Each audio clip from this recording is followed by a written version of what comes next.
Je ne regarde plus la télé jusqu'à la sortie de la saison 5 de cette série, c'est décidé.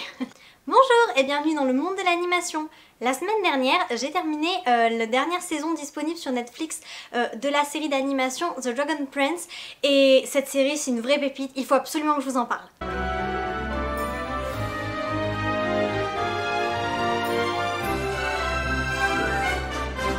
The Dragon Prince, c'est donc une série d'animation 2D qui est disponible sur la plateforme Netflix. Elle compte actuellement 4 saisons, même si 3 autres sont en préparation. Et ce qui m'a fait craquer pour cette série, ce sont avant tout ses graphismes, mais j'y reviendrai un petit peu plus tard. Dans The Dragon Prince, le monde est divisé puisqu'il existe 4 royaumes humains et on va dire un royaume fantasy fantastique où se trouvent des elfes et des dragons, donc Xadia. Nous allons suivre l'histoire des protagonistes qui sont donc les princes de l'un des royaumes humains, le royaume de Catolis, et il faut savoir donc que les royaumes humains et le royaume de Xadia, ils sont en guerre. L'histoire commence avec l'invasion des elfes de Xadia sur les terres de Catolis, puisque le roi de Catolis a anciennement tué le roi des dragons en suivant les conseils du hommage du royaume, qui est donc son conseiller et aussi un ami ou pas. Et donc les elfes souhaitent se venger, d'autant plus que l'œuf a été détruit par Viren le conseiller, et donc ils sont furieux parce qu'ils n'ont plus de roi, plus de descendance, et que la reine des dragons se meurt. Le roi de Catolis a 2 fils, un qui est en réalité son beau-fils, donc le fils de sa défunte femme, donc Callum, qui lui va avoir 15 ans, et ensuite il a son fils de sang, Ezran, qui est donc l'héritier légitime du trône et qui lui a 10 ans il me semble dans la première saison. Ces 2 enfants ont toujours été quand même assez protégés puisque leur père est très aimant, il a toujours pris soin d'eux, d'autant plus que depuis que sa femme est décédée, j'ai l'impression qu'il a reporté tout son amour et toute son attention sur ses 2 fils. Donc ces enfants ont quand même été assez privilégiés, et là du jour au lendemain, quand les elfes s'apprêtent à envahir le royaume de Catolis, le roi décide de mettre ses fils à l'abri parce qu'il le sait, il en est sûr et certain, il ne ressortira pas vivant de cet affrontement, c'est impossible, et donc tout ce qu'il veut c'est gagner du temps et permettre à ses fils de s'enfuir, d'être mis à l'abri, pour qu'ensuite Ezran puisse un jour monter sur le trône. Et voilà, donc il protège ses enfants, mais il protège également la couronne, puisque c'est quand même très important. Et alors que les 2 princes s'apprêtent à s'enfuir, ils vont tomber sur une elfe de la pleine lune, Rayla, qui est une elfe qui a à peu près leur âge. C'est un assassin et elle a été missionnée pour tuer le roi et pour tuer également l'héritier du roi. Et donc Callum, l'aîné qui est le beau-fils du roi, va se faire passer pendant un temps pour le prince héritier, pour protéger son petit frère, parce qu'il faut savoir que les 2 frères sont extrêmement fusionnels, et Callum il est prêt à tout pour protéger son petit frère, pour l'épargner et pour lui éviter les dangers, mais surtout les souffrances de la vie. Et alors qu'ils sont en plein affrontement avec cette elfe de la pleine lune, Rayla, ils vont faire une découverte dans les souterrains du château. Il se trouve que l'œuf du prince des dragons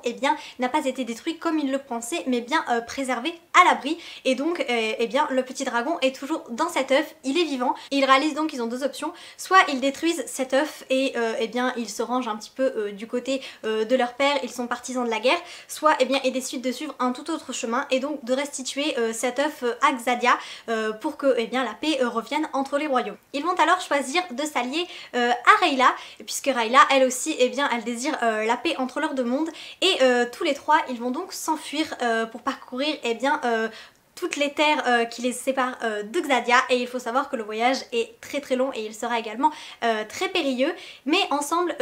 ils sont déterminés à sauver cet œuf et à rétablir la paix quoi qu'il en coûte. Voilà pour le résumé, on va dire de cette première saison, puisqu'après durant la saison 2 et la saison 3 leur quête se poursuit, et après la saison 4 il s'écoule 2 ans entre la saison 3 et la saison 4, donc on va dire que la saison 4 on repart sur une nouvelle histoire et sur quelque chose de totalement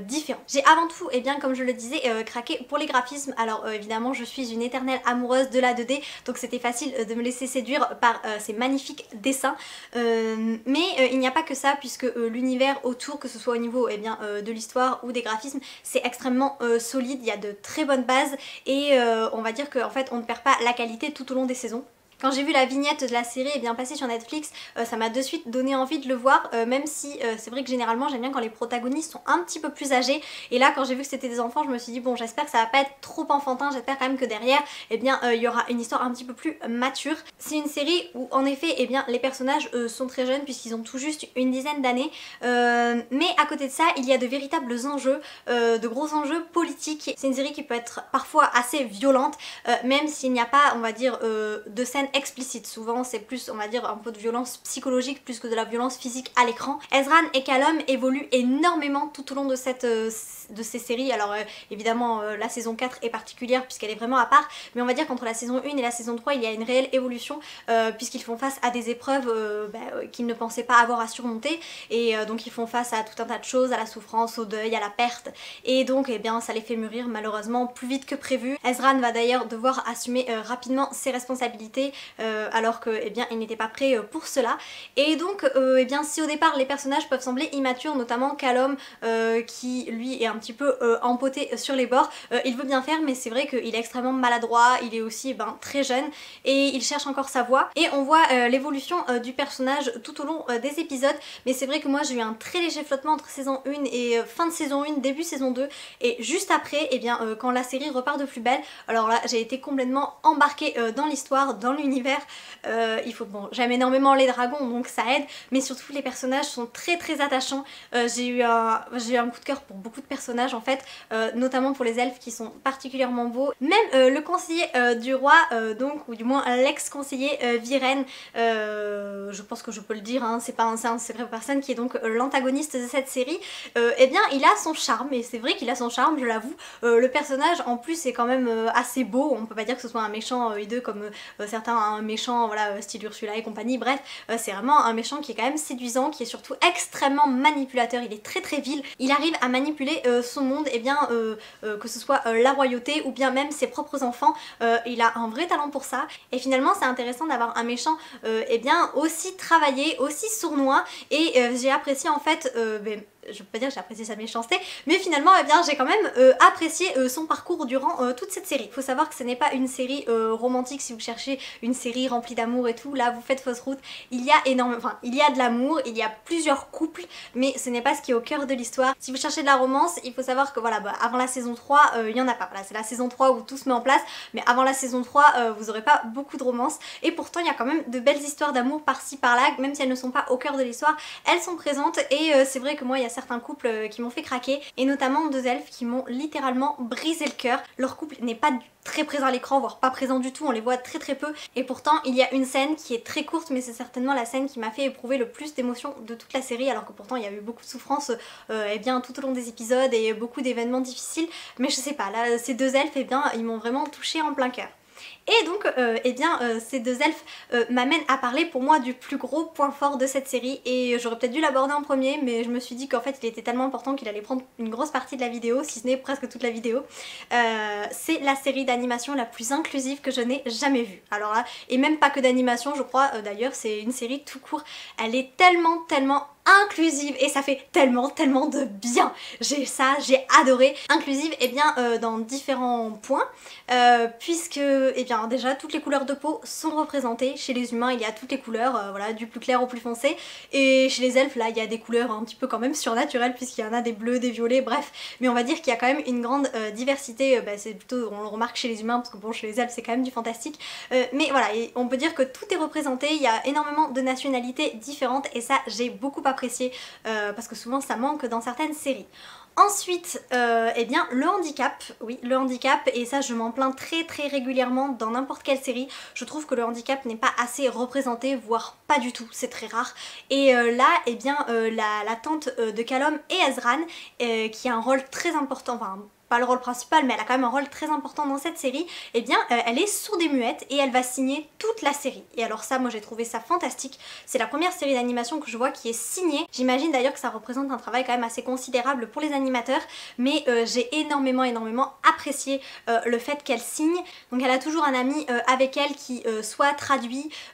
soit alors eh bien Ezran et Callum quand elle est avec eux signent un petit peu puisque c'est leur temps, donc ils ont appris la langue des signes. Il y a toujours un personnage qui explique en fait ce puisqu'elle est en train de signer, et j'ai trouvé que c'était une très bonne chose qu'elle présente ce handicap et qu'elle montre bien que malgré son handicap elle est forte, indépendante et voilà, j'ai énormément aimé ce personnage tout court. Et ensuite toujours sur l'inclusivité, c'est une série qui contient beaucoup de couples LGBT. Pour ceux qui ont vu mon avis sur Avalonia, c'est un petit peu la même chose pour celui-là, c'est-à-dire qu'en fait les couples ne sont pas jugés sur leur orientation sexuelle. Dans ce monde là c'est absolument normal, et ce qui devrait l'être d'ailleurs chez nous, mais bon bref, on va dire qu'il n'y a pas, l'homophobie n'existe pas, que ce soit dans le royaume des humains ou Axadia. Ils sont tous libres d'aimer qui ils veulent, comme ils veulent, d'être homosexuels, bisexuels. Alors, il y a beaucoup donc de couples, que ce soit des hommes, des femmes ou des hommes et des femmes, il y a des couples hétérosexuels, il y a des couples homosexuels, c'est extrêmement mixte pour le coup, il y a vraiment de tout dans cette série. Il y a deux reines qui sont fantastiques, qui sont une vraie force pour le royaume, qui d'ailleurs se sacrifient pour les royaumes des humains, et ces deux reines là sont incroyables. Et à côté de ça, il y a encore d'autres couples homosexuels, puisque notamment les deux elfes dont je parlais qui m'ont fait vraiment craquer, c'est sans doute mon couple préféré dans la série, même si c'est un couple qui apparaît très peu à l'écran, je les ai trouvés tellement magnifiques tous les deux. Voilà, mais c'est pour dire que c'est une série qui est très inclusive, elle parle de handicap,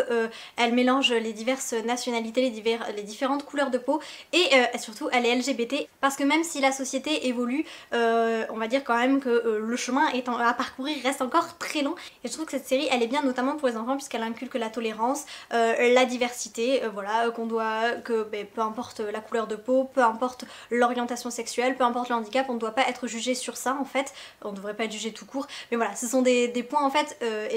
qui sont soulignés dans la série, et je trouve que c'est important de montrer ça aux enfants, mais aussi aux adultes. Parfois je pense que ça ferait pas de mal, parce qu'il y en a beaucoup, voilà, ça leur ferait pas de mal eux aussi de voir cette série et de voir à quel point l'inclusivité c'est important. J'enchaîne brièvement avec la saison 4, puisque pour moi la série pourrait vraiment être scindée en deux parties. Donc la première partie avec les 3 premières saisons qui clôturent toute leur quête du prince des dragons jusqu'à Xadia, et ensuite la saison 4 où je peux, je pense, le dire sans spoiler, puisque de toute façon c'est l'affiche qui est sur Netflix, où Ezran monte sur le trône, il prend ses responsabilités en tant que roi. Si j'ai adoré cette saison 4, je l'ai trouvée beaucoup trop courte, puisque de toute façon la saison 4 ne se finit pas, on est au milieu de nulle part, et là ça s'arrête comme ça et on se dit mais elle est où la suite? Quand j'ai vu le dernier épisode, je me suis dit c'est pas possible, les épisodes durent 20 minutes, ils vont pas nous finir ça comme ça. Ah bah si, ils se sont pas gênés, ils ont terminé ça comme ça, et puis débrouillez-vous, vous n'aurez pas la suite de suite. Mais je suis quand même allée à la pêche aux informations, et le réalisateur a annoncé que 3 autres saisons étaient prévues, elles étaient signées, elles étaient en préparation, donc la saison 5, la saison 6 et la saison 7, donc ça va en faire encore des épisodes à regarder pour suivre les aventures de Rayla, Callum et Ezran. Et d'après les informations que j'ai pu trouver sur internet,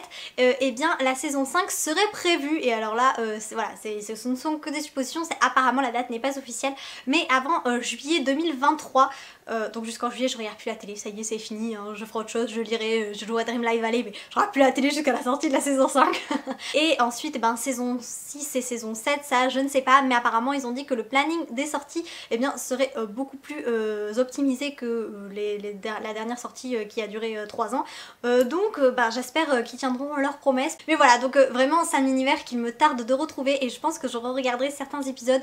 juste pour retourner à Xadia, à Catolis, parce que je suis vraiment tombée amoureuse de cette série et je ne peux que vous la conseiller. Si vous avez Netflix, allez-y, prenez le temps au moins de regarder les premiers épisodes pour voir s'ils vous plaisent, ne serait-ce que pour les graphismes, cette 2D, oh mon dieu qu'elle est belle, elle est vraiment magnifique cette 2D, c'est vraiment une merveille. Donc vraiment allez-y, regardez cette série. Elle est belle, elle est inclusive, il y a un super univers, donc je ne peux que vous conseiller de la regarder. Voilà, je pense que j'ai bien fait la promotion de The Dragon Prince, je peux pas en faire plus. Après sinon la vidéo elle va durer longtemps et ça sera même plus intéressant. En espérant vous avoir apporté un peu de magie, à bientôt!